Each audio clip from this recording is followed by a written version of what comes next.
Hello students, welcome to our YouTube channel LK Chemistry. Students, आज के इस video lecture में हम बात करेंगे क्लास 10th सीबीएसई या सभी स्टेट बोर्ड के लिए बहुत ही इंपॉर्टेंट है, दैट इज द्विघात समीकरण, क्वाड्रेटिक इक्वेशन। बहुत ही महत्वपूर्ण चैप्टर है। आप इसको वीडियो को शुरू से लेकर लास्ट तक ध्यान से देखना विदाउट स्किप किए हुए, और वीडियो के अंत में देखना कि वास्तव में वीडियो आपके लिए लाभदायक रही तो आप चैनल को सब्सक्राइब करना। अभी चैनल को सब्सक्राइब मत करना, अभी वीडियो को ध्यान से देखना। ओके, द्विघात समीकरण जैसा नाम से स्पष्ट है, ऐसी समीकरण जिसमें दो घात होंगे। और द्विघात समीकरण से पहले हम थोड़ा सा बहुपद के बारे में जानेंगे। बहुपद में क्या होता है कि दो या दो से अधिक पद होते हैं। बहुपद जिसमें बहुत सारे पद हो गए, और पदों को हम जब मिलाते हैं चर व अचर से मिलकर बनता है, चर प्लस अचर। अब चर क्या हो, अचर क्या हो? चर राशि वो होती है जिसके विषय में एग्जैक्ट जानकारी नहीं होती है, अज्ञात राशि। और ये जो अचर होती है ये ज्ञात राशि होती है। उदाहरण के आधार पर आप कहने लगे कि आसमान में कितने तारे हैं, तो उसके केस में क्या हुआ, हमारे लिए एक अज्ञात राशि है, तो उसके विषय में हम उसको एक किसी XYZ राशि से मान लेते हैं, तो उसके लिए हम बोलते हैं चर राशि। और जिसकी पूर्णतः जानकारी होती है उसको हम कहते हैं अचर राशि। तो चर राशि को हम XYZ से रिप्रेजेंट करते हैं। अचर राशि हम जो अचर राशि होगी हमारी 1 2 3 इस तरह से होगी।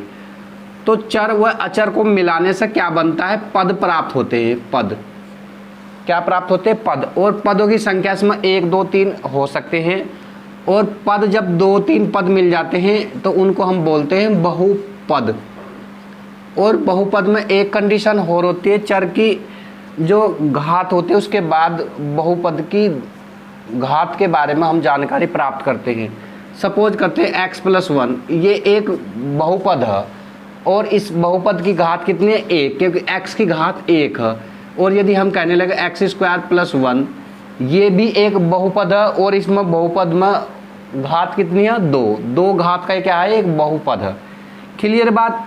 अच्छा, अब हम बात करेंगे द्विघात। द्विघात ऐसी समीकरण होते हैं जिसमें 2 घात होगी। कितनी घात होगी? 2 घात। अब जैसे 2 घात, तो इसमें भी क्या ये समीकरण है? तो इनमें बहुपद और द्विघात समीकरण में एक विशेष अंतर होता है, ध्यान रखना। बहुपद जो होता है ये किसी राशि के बराबर किसी जीरो राशि के बराबर या किसी संख्या के बराबर नहीं होता बहुपद। लेकिन द्विघात, अगर इसी को हम द्विघात बनाने लगे तो x² + 1 बराबर यदि 0 होगा तो इसको हम कह सकते हैं द्विघात समीकरण।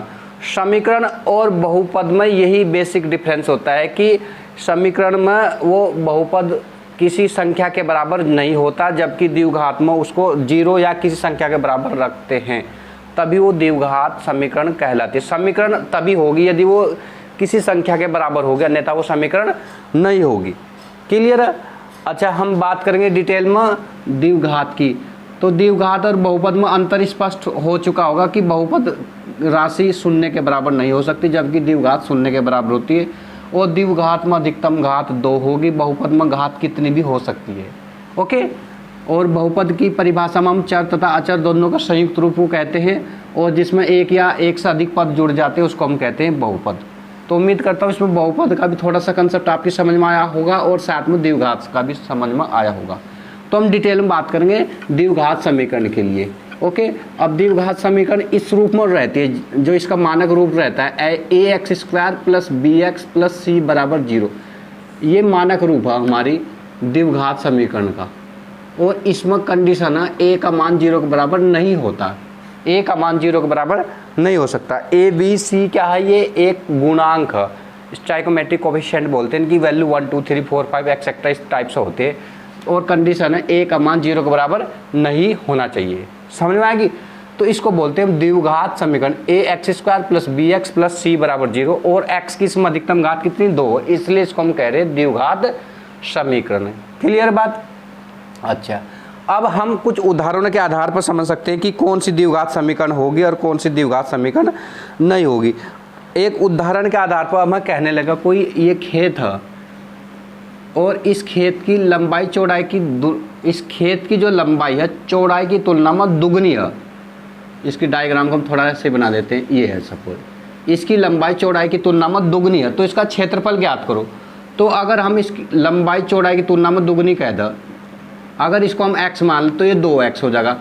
और यदि इनका क्षेत्रफल हम निकाल लेंगे तो क्षेत्रफल क्या हो, लंबाई गुणा चौड़ाई। तो लंबाई x, चौड़ाई कितनी है, चौड़ाई है 2x। तो और क्षेत्रफल मान लिया हम कुछ दे दिया, 10 दे दिया या 20 दे दिया, तो 20 बराबर 2x²। तो ये एक द्विघात समीकरण का रूप प्राप्त करती है। मतलब द्विघात का व्यवहारिक रूप बता रहे। व्यवहार में जब भी किसी क्षेत्रफल की बात होगी तो वहाँ द्विघात पदों में बन जाती है समीकरण, ठीक है नहीं। चलिए बात करते हैं, कोई एक्सरसाइज ले लेते हैं जिसकी मदद से हम इसको आसानी से समझ सकते हैं। आपकी NCERT की बुक से लिया आपने, ये एक्सरसाइज ही ले ली 4.1, एक्सरसाइज 4.1 फर्स्ट क्वेश्चन। इसमें लिखा है जांच कीजिए कि क्या निम्न द्विघात समीकरण, कुछ समीकरण लिख रखी। अब हमको वो चेक करनी होगी कि वो द्विघात है या नहीं है। तो चेक करने के लिए हम एक दो उदाहरण लेते हैं। जैसे फर्स्ट लेते हैं x+1 का होल स्क्वायर, x+1 का whole square equal to 2 into x-3। ये एक समीकरण दे रखी। अब हम इसको कैसे चेक करेंगे ये द्विघात है या नहीं, इसको हल करके देखते हैं। पहले तो इसमें ये होल स्क्वायर खोल देते हैं, a+b के होल स्क्वायर सूत्र लगाएंगे, a² + b² + 2ab, यानी x² + 1 का स्क्वायर + 2x इजकल 2 के अंदर मल्टीप्लाई कर देंगे 2x - 6। ओके, अच्छा अब इसको 2x हमारे ये 2x कट जाएगा, इस 6 को इधर ले आएंगे, प्लस का हो जाएगा। तो x² 6 और 1 7 + 7 इजकल टू 0 आ गया। तो हम कह सकते हैं x में ये घात कितनी, इसकी 2 हो, और a की जगह यहाँ कोई वैल्यू यानी a का मान 0 के बराबर नहीं, इस मानक समीकरण से हम तुलना करेंगे तो ये एक द्विघात समीकरण है। तो लिख सकते हैं उपरोक्त द्विघात समीकरण है, ठीक है। अच्छा, अब इसके अलावा हम कोई अन्य एक उदाहरण लेकर चल सकते हैं। एक उदाहरण दे रखा, देखते हैं हम। ये बात करते हैं आपका थर्ड ले लेते हैं। Third x - 2 x+1 equal to x - 1 x+3, x-1 ये एक समीकरण दे दी। और हमको जांच करनी कि ये द्विघात समीकरण है या नहीं है, ये जांच करनी। तो इसके जांच करने के लिए हम क्या करेंगे, पहले इन पदों के आपस में गुणा कर हम इसको तभी चेक कर पाएंगे समीकरण द्विघात है या नहीं। देखो x की x में x², x की -2 2x, 1 की x में +x, 1 की 2 -2 इजकल टू, इसी प्रकार x की x में x², x की 1 में -x, 3 की x में +3x, 3 की 1 में -3। तो देखो x² से x² कट गया। अब इसमें आप देख रहे x की घात 2 कहीं पर भी नहीं है। आप यहीं पर कह सकते हैं चूँकि x की घात 2 नहीं है, अतः ये द्विघात समीकरण नहीं है। क्लियर बात। तो इस तरीके से हम चेक कर लेते हैं कि द्विघात कौन द्विघात है, कौन द्विघात नहीं है। केवल उसमें घात चेक करनी होती है कि उसकी 2 घात है तो द्विघात होगी, और 2 घात नहीं है तो द्विघात समीकरण नहीं होगी। क्लियर है। आप इस तरह की ये अन्य क्वेश्चंस की प्रैक्टिस भी करने के बाद चेक कर सकते हैं द्विघात समीकरण है या नहीं। एक लास्ट वाला और दे रखा है 8वां सॉरी, x की घात 3 - 4x² -x+1 equal to x - 2 का होल क्यूब, x - 2 का होल क्यूब। अब यदि इसको हमें चेक करना हो द्विघात समीकरण है या नहीं है तो कैसे चेक करेंगे। देखो इसके लिए बिल्कुल आसान सा सूत्र है एक। आप यहाँ x की घात 3 है, यहाँ x की घात 2 है, और यहाँ पर x की घात 2 आ जाएगा। इसको हल करना पड़ेगा पहले हमें, चलो करते हैं। लेकिन ये द्विघात समीकरण नहीं है क्योंकि x की घात 3 हो रही। पहले हम लिख सकते हैं चूँकि x की घात 3 है, अतः यह द्विघात समीकरण नहीं है। द्विघात के लिए कंडीशन ये है कि इस रूप में होना चाहिए, A X square plus B X plus C equal to 0।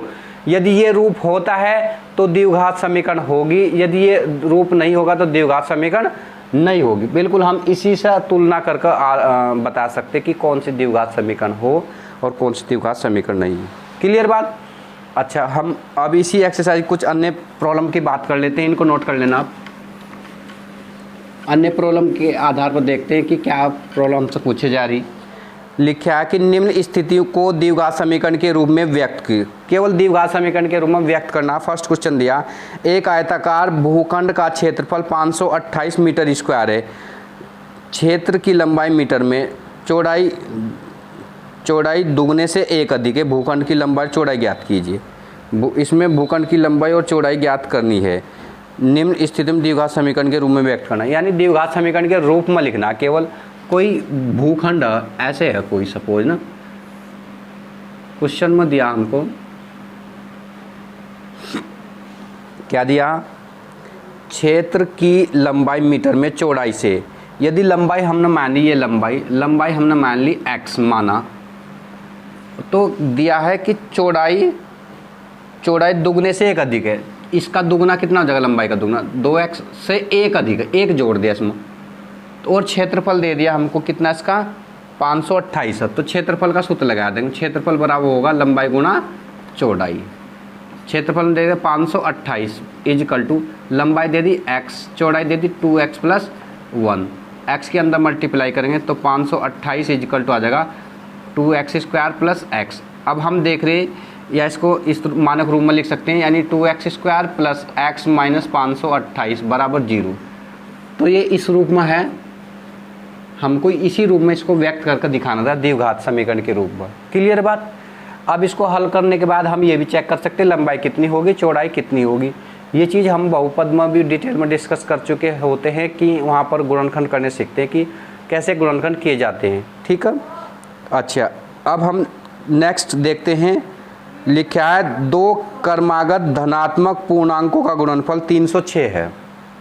दो क्रमागत धनात्मक पूर्णांकों का गुणनफल 306, इन्हें पूर्णांकों ज्ञात। दो क्रमागत धनात्मक पूर्णांक, सपोज करो क्रमागत धनात्मक पूर्णांक क्या, एक x है, तो इसके बाद कौन सी हो क्रमागत धनात्मक पूर्णांक, x प्लस 1, इनका गुणनफल कितना दे दिया 306। बस सिंपल द्विघात के रूप में व्यक्त कर दो, यानी x स्क्वायर प्लस x, 306 को इधर माइनस में लिख देंगे, माइनस 306 इजकल टू 0। तो ये हमारी द्विघात समीकरण इस तरह से प्राप्त हो गई। ये इस रूप में मानक समीकरण के रूप में। तो इस तरह से हम मानक समीकरण के रूप में व्यक्त आसानी से कर सकते हैं, जिसके आधार पर आप अपनी प्रॉब्लम को सॉल्व कर पाएंगे। तो ये 4.1 में कुछ प्रॉब्लम्स ली थी हमने, और जो प्रॉब्लम्स रह गई आप इनकी प्रैक्टिस स्वयं करना, ताकि आप भी चेक कर सकें कि कौन द्विघात समीकरण है या नहीं है, और द्विघात समीकरण को कैसे हम बनाते हैं। ओके, चलिए फिर हम थोड़ा सा अगली प्रश्नावली की ओर चलते हैं। उदाहरणों की प्रैक्टिस आप स्वयं करना। तो 4.2 की हम बात करते हैं, एक्सरसाइज 4.2 एनसीईआरटी की बुक से ले रहे हैं हम। 4.2 फर्स्ट क्वेश्चन देखते हैं क्या पूछ रहा है हमसे ना, गुणनखंड विधि से निम्न द्विघात समीकरण के मूल ज्ञात कीजिए। यानी यहाँ पर गुणनखंड विधि से हम इनके मूल ज्ञात करने, मूल का मतलब x के मान ज्ञात करने। अब जैसे एक समीकरण लिख the first, x square minus 3x, x square minus 3x और माइनस 10 बराबर 0। ये एक द्विघात समीकरण दे दी, इसके मूल ज्ञात करने। मूल का मतलब x के मान ज्ञात करने, चूँकि x की घात 2 है इसीलिए x के मान भी कितने होंगे, 2 ही होंगे। अब हल करके देखते हैं। देखो यहाँ 10 है, 10 के ऐसे गुणनखंड करो जिनका अंतर 3 हो। 3 का मतलब जो x का गुणांक, गुणनखंड करने का तरीका सीख लिए। सबसे पहले यहाँ a की वैल्यू तो 1 है। सबसे पहले हम क्या करते हैं, जो अचर राशि होता है हमारा, देखो यहाँ सिखाते हैं, ax square plus bx plus C equal to 0। तो सबसे पहले a की और c की गुणा करो, a की और c की गुणा करो, जो भी आ रहा मान, सपोज x आ रहा है, इस x के ऐसे गुणनखंड करने होते हैं जिनका योगफल b आए, ये b हो। अगर यहाँ पर चिन्ह माइनस का तो हम अंतर देखते हैं, उनका अंतर b हो। जैसे यहाँ पर चिन्ह माइनस का तो हम अंतर देखेंगे, अगर यहाँ पर चिन्ह प्लस का तो हम योगफल देखेंगे। b का मतलब जो हमारा x का गुणांक होता है, ठीक है। अब जैसे यहाँ a की वैल्यू 1 है तो 10 गुणा 1 में करेंगे 10 ही कम 10।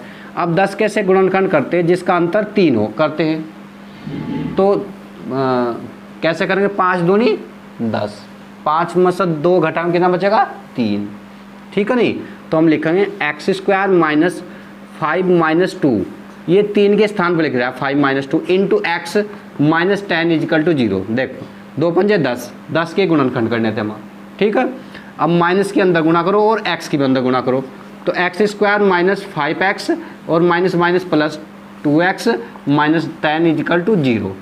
अब एक गुणनखंड ये होगा, एक गुणनखंड ये, पहले में हमने कॉमन ले लिया x, बच गया हमारे पास x माइनस 5 प्लस यहाँ से कॉमन ले लिया हमने 2, बच गया x माइनस 5।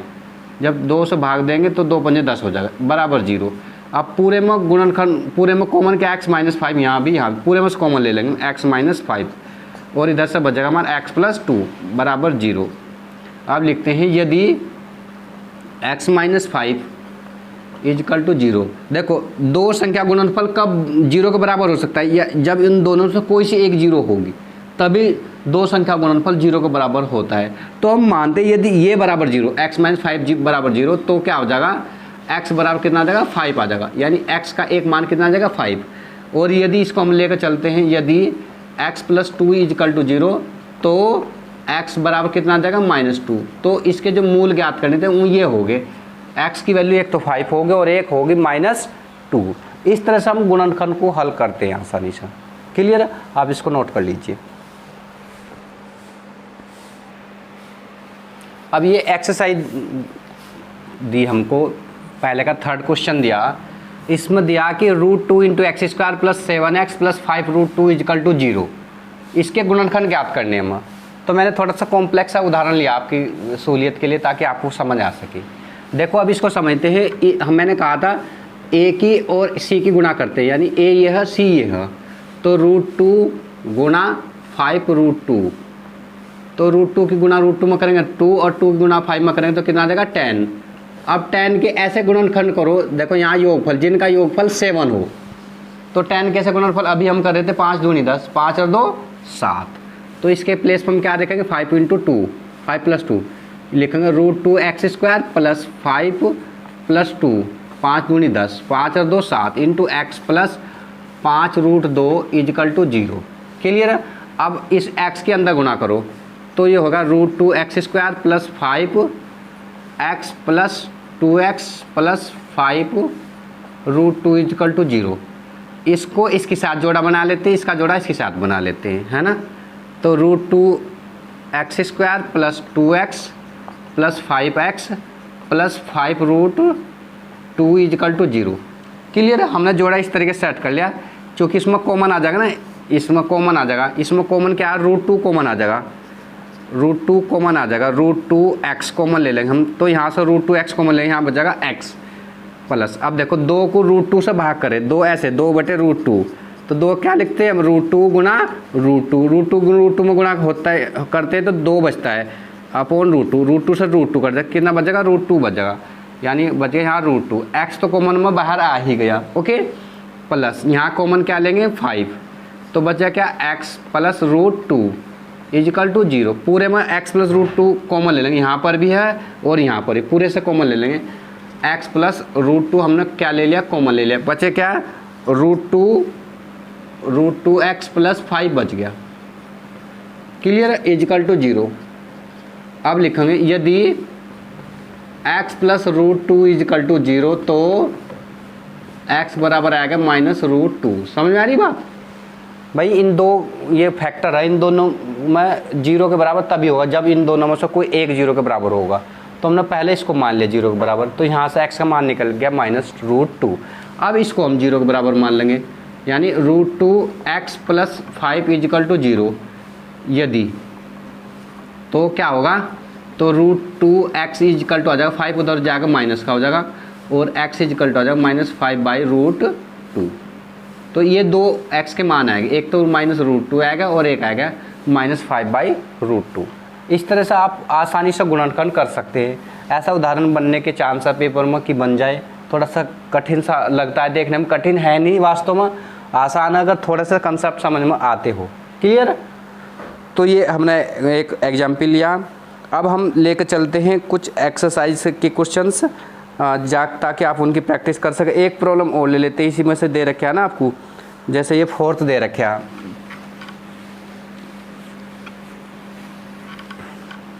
फोर्थ दे रखा, क्या दे रखा भाई, 2x²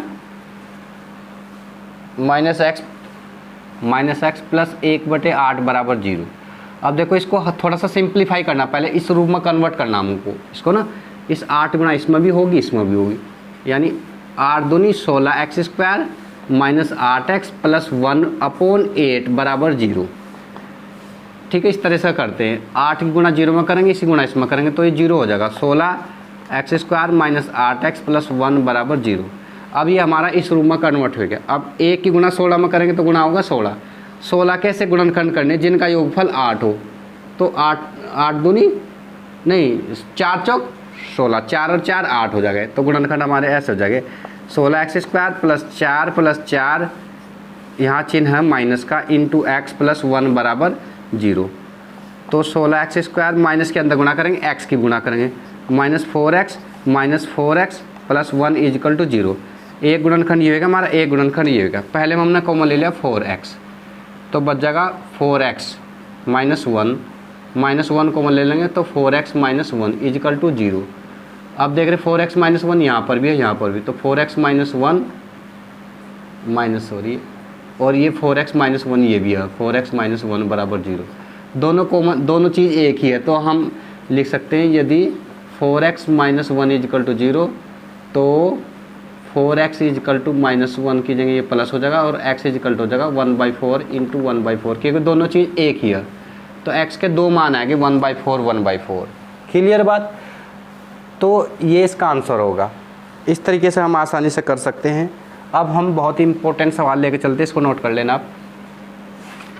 क्वेश्चन दिया आपकी NCERT किताब में दिया, सवाल है कि ऐसी दो संख्या ज्ञात कीजिए जिनका योगफल 27 और गुणनफल 182 हो। ऐसी दो संख्या ज्ञात कीजिए जिनका योगफल 27 है। हमने माना एक संख्या, माना ये नंबर क्या है इसका 3, माना एक संख्या x तथा दूसरी, देखो दो संख्या उनका योगफल दे दिया 27। यदि एक x है तो दूसरी क्या होगी 27 माइनस x होगी। और प्रश्न में क्या दिया, प्रश्नानुसार इनका गुणनफल यानी x इंटू 27 माइनस x, इनका गुणनफल कितना दे दिया 182 दे दिया। कितना दे दिया 182। तो अब संख्या ज्ञात करनी। क्लियर? अब हम x के अंदर गुणा करेंगे तो 27x minus x² is equal to आ जाएगा 182। अब इसको इस रूप में कन्वर्ट करेंगे तो minus x² plus 27x minus 182 बराबर 0। माइनस से समीकरण को भाग दे दें इस रूप में बदलने के लिए, यानी x² माइनस 27x प्लस 182 बराबर 0। अब 182 के हम गुणनखंड करेंगे और उनको ऐसे हिसाब से सेट करेंगे कि उनका योगफल 27 हो। क्लियर बात? तो 182 के ऐसे गुणनखंड बैठते हैं हमारे 13 गुणा 14। देख लो 13 चौका 52 का 2 हासिल को 5, 13 और 5 18, यानी इन दोनों संख्या गुणनफल 182 में आता है और इन दोनों संख्या का योगफल भी 27 आएगा। देखो 13 और 14 27। क्लियर? तो हम इसको ऐसे ही लिखेंगे x² minus 13 plus 14 into x plus 182 बराबर 0। x के अंदर गुणा करेंगे तो x² minus 13x minus 14x plus 182 बराबर 0। एक गुणनखंड ये, एक गुणनखंड ये। पहले हम हमने x कॉमन ले लिया, यहाँ लिख देते हैं x कॉमन ले लें, क्या बचेगा x माइनस 13, दूसरे में कॉमन ले लिया माइनस 14, तो x माइनस 13 कॉमन आ जाएगा बराबर 0। पूरे में से x माइनस 13 हमने कॉमन ले लेंगे तो x माइनस 13 इंटू ये हो जाएगा x माइनस 14 बराबर 0। अब लिखते हैं यदि x माइनस 13 बराबर 0 तो x बराबर कितना आ जाएगा भाई 13 आ जाएगा। यदि x माइनस 14 बराबर 0 तो x बराबर कितना आ जाएगा 14 आ जाएगा। क्लियर है? तो x के दो मान आएंगे 13 व 14। आप इनको ध्यान से नोट कर लीजिए। ओके, एक क्वेश्चन दिया आपकी एनसीईआरटी एक्सरसाइज है, दिया कि दो क्रमागत धनात्मक पूर्णांक ज्ञात कीजिए जिनके वर्गों का योग 365 है। दो क्रमागत धनात्मक पूर्णांक ज्ञात कीजिए जिनके वर्गों का योग 365 है। अब क्रमागत पूर्णांक संख्या क्या होगी, जैसे 1 2 3 ये क्रमागत है, तो इसी को हम मान लेते हैं। माना एक संख्या क्या है हमारी x है, माना एक संख्या हमने मान ली कितनी भाई x, तो दूसरी क्या होगी क्रमागत है ना x + 1 होगी।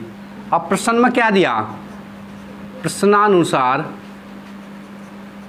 कि इनके वर्गों का योग, वर्ग करेंगे यानी x का वर्ग प्लस x + 1 का वर्ग, इनके वर्गों का योग कितना दिया हमको 365 दिया, 365। क्लियर है। अब इसका होल स्क्वायर हम खोलेंगे तो देखते हैं x² प्लस इसका होल स्क्वायर क्या, x² + 1 + 2x = 365।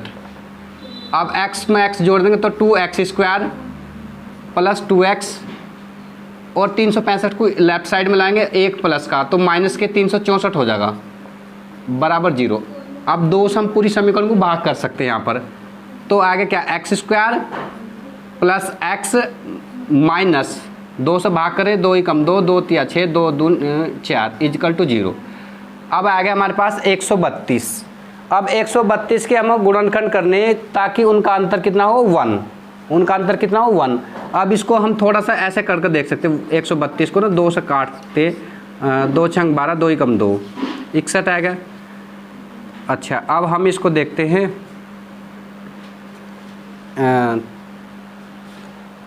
एक सेकेंड, इसके गुणनखंड हो जाएंगे हमारे 11 × 12। कैसे करेंगे, x² + 11 + 12 इंटू x - 132 = 0। x की मल्टीप्लाई करेंगे आगे तो x² + 11x + 12x - 132 = 0। अब इस तरह से गुणनखंड, पहले पद में हमारा x कॉमन तो x + 11, दूसरे में कॉमन 12 तो x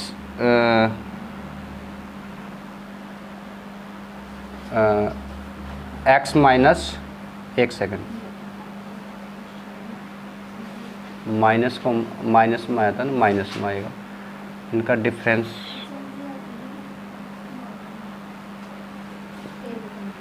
ये 132 के ऐसे गुणनखंड करें जिनका अंतर 1 हो। हाँ, तो इसको सॉरी इसको ऐसे ले 12 - 1 12 - 11, तो इधर करते हैं इसको, तो x² + 12x - 11x - 132 = 0। पहले ये गुणनखंड हो गया, x कॉमन आ जाएगा, x + 12 - 11 common, x minus x + 12 = 0। पूरे में x + 12 कॉमन, तो x + 12 × x - 11 = 0। तो लिखते हैं यदि x + 12 = 0 तो x = -12, यदि x ये -11 है भाई, x - 11 = 0 तो x = 11। तो संख्या तो माइनस हो नहीं सकती, ये तो होने की नहीं, संख्या होगी 11 और क्रमागत दूसरी कितनी होगी 12, तो इसका आंसर क्या होगा 11 व 12। समझ में आ रही बात। तो इस तरह से आप इसको कर पाएंगे। एक सवाल और ले लेते हैं इस एक्सरसाइज का, तब ये चैप्टर हमारा कंप्लीट हो जाएगा। देन फिर हम नेक्स्ट फॉर्मेट की द्विघात समीकरण को हल करना सीख पाएंगे। ओके, चलिए बात करते हैं। आप पॉज करने के बाद वीडियो को नोट कर सकते हैं, और यदि आपको लग रहा कंटेंट अच्छा है तो आप चैनल को सब्सक्राइब करना और वीडियो को लाइक करना और अपने दोस्तों के बीच वीडियो को क्या करना, शेयर करना। ओके, चलिए क्वेश्चन और ले लेते हैं लास्ट इस एक्सरसाइज का हम 5th क्वेश्चन। इस क्वेश्चन में क्या दिया है कि एक समकोण त्रिभुज की ऊंचाई उसके आधार से 7 सेंटीमीटर कम है, यदि कर्ण 13 सेंटीमीटर तो अन्य दो भुजाएं ज्ञात कीजिए। अब समकोण त्रिभुज ऐसा होता है हमारा, ये समकोण त्रिभुज है, इसको हम ABC, ये हमारा लंब या आधार, ये कर्ण, तो कर्ण तो दिया हमको 13 सेंटीमीटर। क्लियर बात। अच्छा, और एक समकोण त्रिभुज की ऊंचाई उसके आधार से 7 सेंटीमीटर कम है, आधार से 7 सेंटीमीटर कम है। माना आधार कितना मान लिया हमने, माना आधार बराबर x, आधार हमने x और ऊंचाई आधार से 7 सेंटीमीटर कम दी, यानी ये x माइनस 7 हो जाएगा। क्लियर बात।